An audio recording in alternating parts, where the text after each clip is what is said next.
Hi, everybody. Welcome back to Homeschool Minnesota. My name is Dale. It's so good to have you here today. This podcast, in case you didn't know, is an outreach of Minnesota Association of Christian Home Educators, MACHE. We're so glad that you joined us today. So I was reading a quote from today's guest, and she writes, regardless of our age, we carry with us every version of ourselves from younger years. And that kind of scared me just a little bit when I think about, oh my goodness, when I think, I knew this was going to be one that was going to hit me personally. Today, we're talking to Anna Christine Seiple, AC. She's a licensed counselor. She's a retreat leader, instructor, researcher, and author of the book, The Sacred Art of Slowing Down. That's what we're going to be talking about today, so be prepared. Welcome, Anna. Thank you so much for having me. It's so good to be here with you today, AC. She wants me to call her AC, so I'm not being disrespectful. That's what she said. So anyway, I can will you tell us respond to either. I know. Can you tell us a little bit about yourself? Yes, absolutely. So I currently live in Scotland and am working on a PhD. So I love many things. I sometimes have too many interests for my own good. And that's part of why really writing this book was a book that I needed. This was a process in my life of, really learning not just externally, what does it look like to slow down, but internally, what does it look like to slow down? And being someone who gets really excited and passionate and wants to follow the things that God has put on my heart, I can sometimes get, a little carried away. So I can imagine. That's where this very much intersected for me in a very, very personal way. But when I'm not working as a therapist or working on school, I love being outdoors, hiking, dancing, adventuring with my husband. We really like to travel. We have 12 nieces and nephews that we absolutely adore. And it's a little snapshot. Scotland. Now, see, we could do a whole podcast on that, but that's not this podcast. But anyways, a dream of mine is to go to the UK and visit there someday. I've been a lot of places, but I've never been to the UK, and that's like big on the bucket list. So hopefully someday I'll get there. But back to your book, The Sacred Art of Slowing Down. You start your book out by saying that 80% of communication is sent from the body to the brain. What is thinking about stress and what we do to our body every single day and what we just, what does that do? What is the impact of that? Yeah, absolutely. So we have a number of different cranial nerves, and our vagus nerve is the longest one, and it's called the vagus nerve from the Latin for wandering, because it actually wanders, if you will, or extends the whole way from our brainstem down into our abdomen. So, you kind of think about if you're startled or struck with something and you kind of feel something in your gut, and that almost that gut reaction or response, that's actually connected to what's happening there. And it's through this cranial nerve that 80% of our communication is sent from the bottom up, body to brain. And when thinking about, anything in life, but including stress, this has huge implications, right? Because it's really easy to think about living life as though it's our thinking brain, that part of our brain that does all the executive functioning, that knows verbal language, can figure stuff out, that like that's who's in charge, right? That it's my mind, the kind of mind over matter.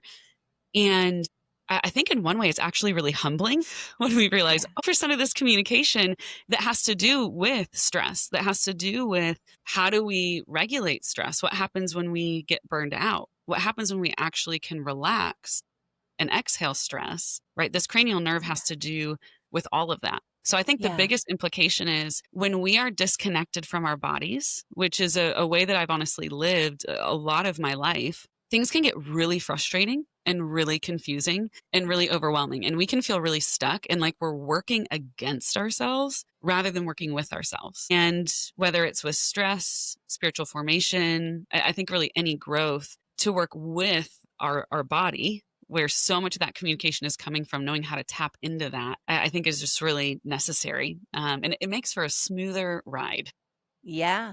So working with our body, what does that look like? Yeah, I think that's a great question. And I think it really starts with being connected to our bodies, right? Because we're not going to be able to work with our bodies if we're disconnected from our body, if we view our body as bad, which is a really common message that we receive, not just in spiritual spaces, but really kind of anywhere. It's a message that can be received explicitly, implicitly. And so if we try to kind of just be disconnected from our body in a lot of ways, it's not likely to come naturally than to just, I'll work with my body, right? It might feel like, I have to work with this guy over here. Like, we don't really get along. So I would say it first looks like facilitating a very genuine relationship, which takes time. That's really part of the slowing down that was, Mm, that's been part of my own life and that I love to invite others into is slowing down to create space to get curious about, okay, what would it look like to connect with my body? Not only how might that feel okay, but also sometimes how might that feel safe or not yeah, safe? And those are really weighty, vulnerable questions, right? That's not often something yeah, that changes in a three-step formula. yeah. And carrying like you're the quote that I said earlier at the introduction was, Mhm. that we carry the younger version of ourselves with us. Ah, When we think about the words that we've internalized as children from others yeah. about who we are, what we look like, Mhm. the habits that we may or may not have, that we should have, don't have, can't have, wouldn't have, all the things, how does that increase our ability to handle stress? I think that's a great question. I think it's really so easy to believe a lot of what we're told, again, explicitly or Mhm. implicitly. And what's really fascinating, I remember when I first learned this as a new therapist, and it just blew my mind. I thought, how can this be true? But that oftentimes our automatic thoughts or automatic reactions, they happen in milliseconds. And those things Wow. are really actually happening, again, before this prefrontal cortex, what I like to call our thinking brain, and other people call it that as well. But before that thinking brain really gets involved, we have these reactions, and Yeah. oftentimes those reactions are based on those messages. And so the kind of scary thing with that, which you alluded to, right? Like, this is kind of scary to think about.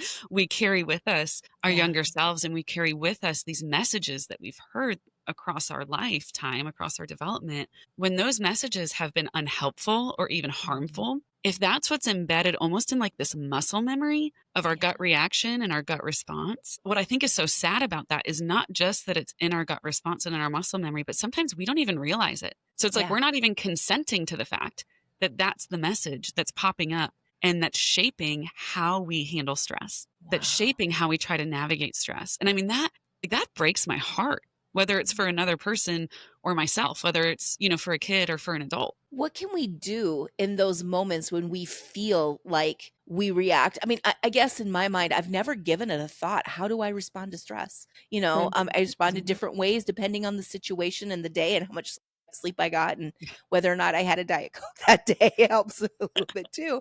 But I Yeah. think about that and I think about in those moments, what do you do when you start to realize I don't react to this really in a healthy way? Mm, How do we roll that back a little bit and just mhm. take a deep breath? And what do you suggest? What would be a good way? Can we ever retrain that to be different? Yeah, so the short answer is neuroplasticity is a beautiful thing, and I think such a gift from God. I think it Oh, is that's good. such a mercy from God that neuroplasticity is real, that we really can retrain our brain and our body, Mhm. not just when we're a kid, right? The whole thing of, oh, you can't teach an old dog new tricks. That's just not true with how God wired us. Now, it might feel a little harder. It might feel like we're bringing a little more baggage with Yeah. us.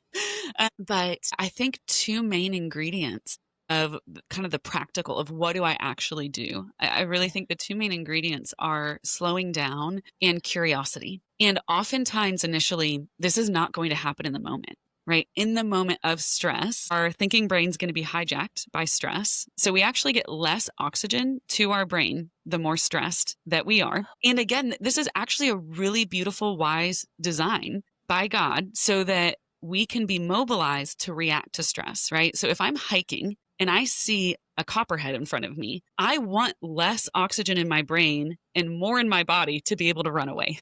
Yeah. Right?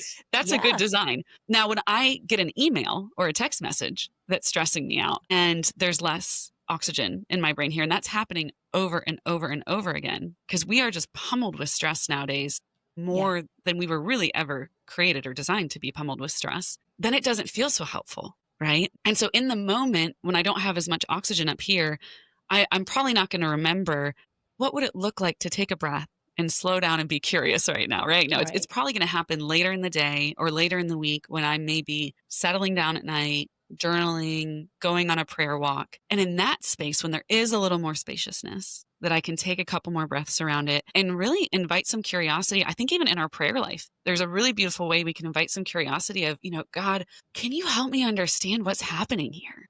Yeah. Trusting that God does know and understand and Yeah. that God wants to help us, right? Yeah. I think there's so many beautiful avenues to invite God to kind of stretch and expand some curiosity for things Mhm. that might not yet be clear to us, but that really are clear to God in our spaces of formation that God might Yeah. want to bring, some not just rewiring, but sometimes things that are deeper of like restoration and healing. So you allude to a story that happened to you in your own life that forced you to slow down. Can you tell us a little bit about that? Yeah, absolutely. There are many that came together. I'll say I think the one that you're alluding to is, gosh, about a little over 7 years ago now. My husband had a traumatic brain injury, Oh, and in the midst of that season, I just didn't have any steam left in me. I had been pushing through school. I love school. My husband loves school. That's how we met. We were both doing 2 master's degrees, so 4 between the 2 of us. type A's. Yeah, long days in the library together. And I was starting my clinical work as a therapist, and there was a lot of pushing and go, go, go. And in a lot of ways, Yeah. I enjoyed what I was pushing through, right? There were things I wanted to do, things that I felt so grateful that I was in this season that God had placed me in to pursue my Yeah. passions. And also, when the stress of this unexpected thing happened, it really forced my body to slow down. It brought me to a point where my body could not keep going, to the point of Mm. like my body collapsing. And Yeah. there wasn't an option to just keep pushing. And so, something that people often ask about, whether it's the book or other ways that I practice these rhythms of slowing down, something I like to be very candid about, sometimes it's not so comfortable to be candid about, is it's really come out of being forced to. Like, if I'm completely candid and completely honest, this Yeah. has not come out of, oh, this seemed like a beautiful idea to slow down. But no, it was, I really didn't have a choice. It Mm. was pre-existing autoimmune issues in my health combined with massive stress after Mm. a history of a lot of stress already before that, that just came together to my body saying no.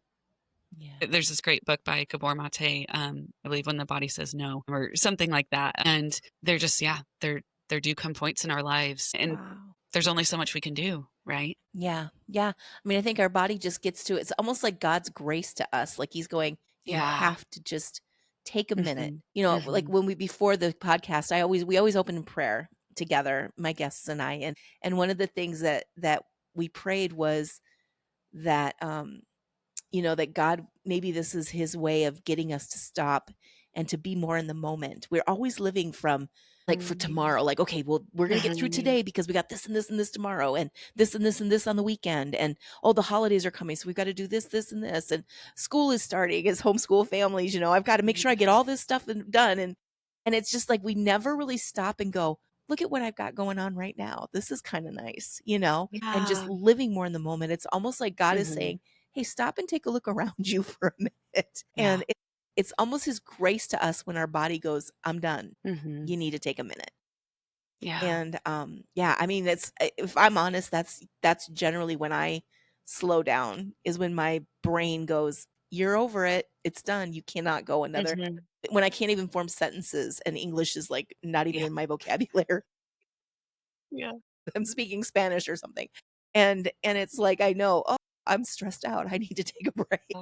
You talk about being comfortable with being instead of being caught up with doing. That is such a cool phrase. I like that. Can you elaborate on that a little bit? Yeah, this is something I've been learning for years, and I think I'll be continuing to learn my whole life. I think for so many of us, it's really common to find satisfaction and worth in what we do, how we perform, what we accomplish. Mm. And I don't know who originally coined this phrase, but there's that phrase of we are human beings, not human doings. Yes.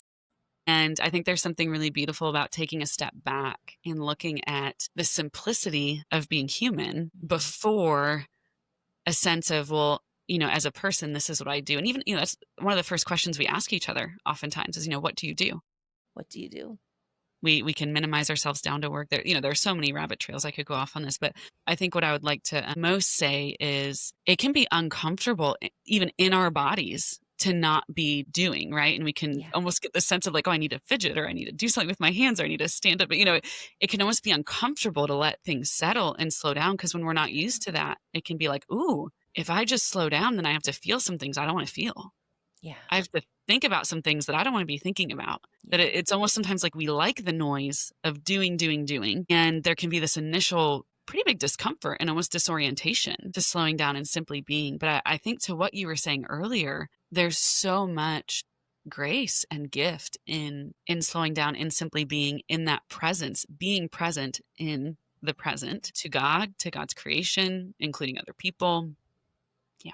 Yeah, I love that. So, if we don't slow down, talk a little bit about what happens when we live in a constant state of stress.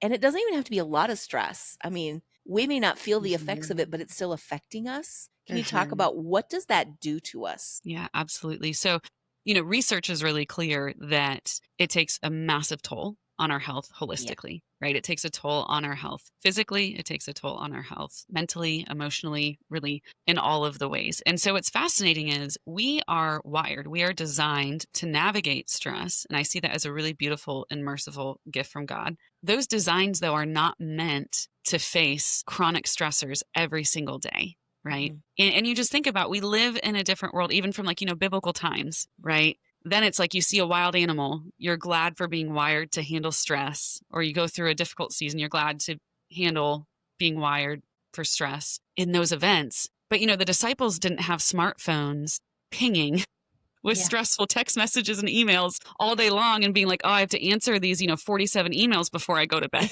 exactly. Right?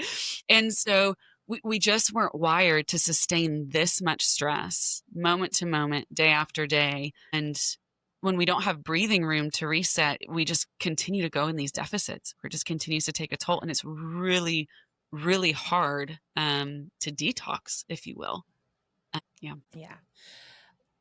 You talk about just protective strategies in your book that help us navigate stress. Can you give us just a couple examples of what those look like? Yeah, yeah, and some of these are ones that we're pretty common with, like fight, flight, freeze. We go some other F alliterations in there of like fawn and find, but fight might be something like I get really activated and I'm going to try to tackle this thing in front of me. It might not be tackling a bear, but maybe I'm going to Yeah. tackle my 47 emails, right? Yeah. Or conflict comes up with someone at work or a loved one, and I'm going to try to tackle that conflict, and it might come across in not the best way. Flight or flee might be running away from a bear, or it might be I'm going to ignore my 47 emails, or I'm Yeah. going to ignore this conflict with my boss, Yeah.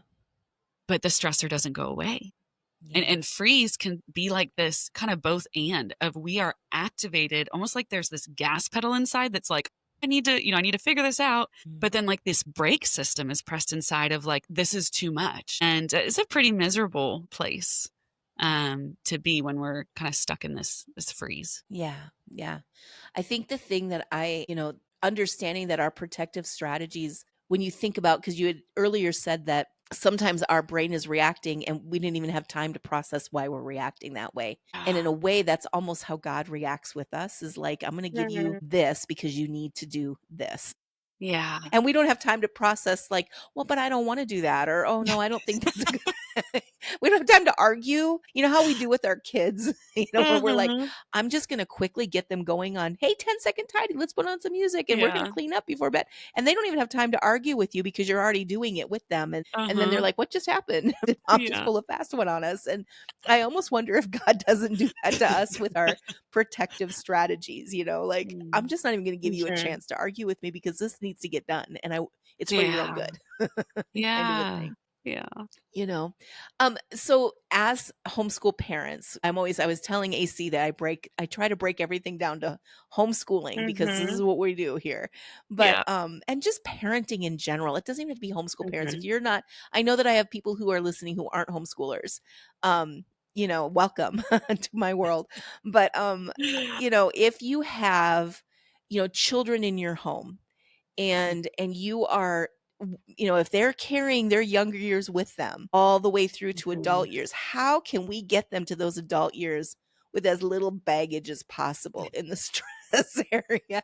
As parents, what can we do to help them navigate stress in their life? I have a saying that I say a lot, and my listeners are going to be sick of hearing me say it, but it's something that it's more is caught than taught. And so Mm, watching us navigate stress helps our kids to know how to navigate stress. But what are some things, AC, that we can give to our kids to help them understand how to navigate, like rhythms that we can put into our family life that can really mhm. make it more of a healthy atmosphere for them? Yeah, I love that. And exactly what you said, the most helpful thing will be living it out, that they Yeah. see it happening and not just that they see mom and dad know how to handle stress perfectly, but they see the Mhm. ups and downs of, oh, that, Yeah. this was a way that I really wish I would have handled that differently. Yeah. I really would, this might have been a helpful thing here and navigating that with them, right? Kind of going back, doing that reflection back to then Yeah. implement something new and different. And in terms of very practical things, so as I was saying before, that cranial nerve, the vagus nerve, that communication goes body up, 80% of Yeah. it. And so much of that has to do with our autonomic nervous system. So these very automatic reactions Yeah. or systems, if you will. What's fascinating though is our breathing is our like one window, right? We can't just will our heart rate to go up or down. We can't just will our blood pressure to go up and down. We can take a slower breath. Yeah. We can take a faster breath. So this is why breathing is actually such a powerful thing. And I love as part of the Christian faith to think about God giving us breath and giving Yeah. us life and breathing that in and really recentering with Christ, recentering with God in Yeah. moments where it's like, yeah, I don't have this under control. And who is it that has this under control? Having Yeah.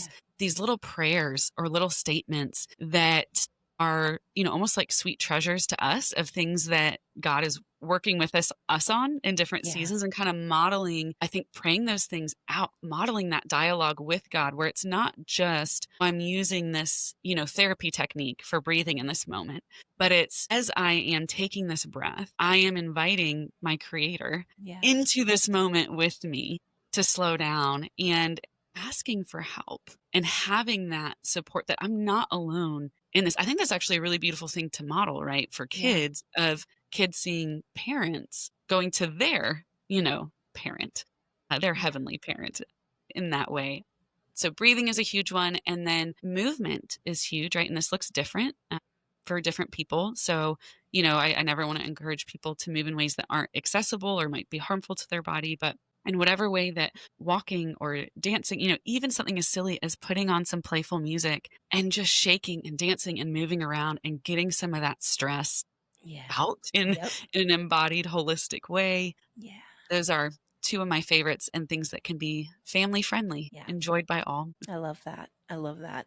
And it's so important we get our kids, just give them those tools that they need. So as they move forward in life, they can just do it in such a, I always think that we should leave our kids better than we were when we were, I Mm, mean, isn't that the goal of every parent is to give them a life that when they go forward into being parents, they can be better parents than you were, or better mhm. adults, or better whatever. You Yeah. always want to give them a little bit more. And not that because parents, they do what they can with what they have and Mhm. in the information they have in the moment. But as we learn more, we can do better and give our kids and our grandkids a way better way of dealing with things. And now that we understand stress and the way that that works, and how Mhm. we can actually work with it, and how God has given us the tools that we need, it just makes all the difference. Yeah. Well, Absolutely. AC, our time is over. Can you believe it?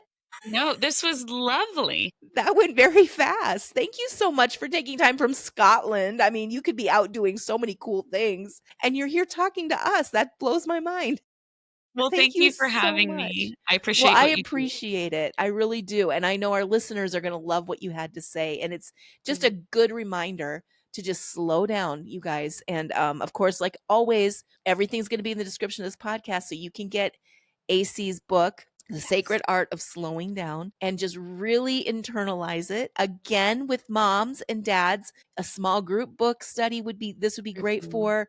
For those of you who are in homeschool co-ops and you have your mom time, this is a great book to bring into mom time Mhm. and to keep each other accountable. And how are you handling stress? And, different things that you can do to just really build each other up, build each other go up. And even maybe Mhm. just using it for your high school classes, something that Mhm. you can have your high schoolers read because they're going to be going off into life soon, and Yeah. they really could use tools like this to really get them in a healthy place so that they can go into their career, college, tech school, apprenticeship, internship, whatever it is that they're going to do. And they know how to handle stress and they know how to deal with things in a way that's going to set them apart actually from everybody else that they're working with and give them that extra little boost. So thank you so much for taking the time with us today, AC. Yep. Thank you And for too. my listeners, thank you so much for coming and being a part of this.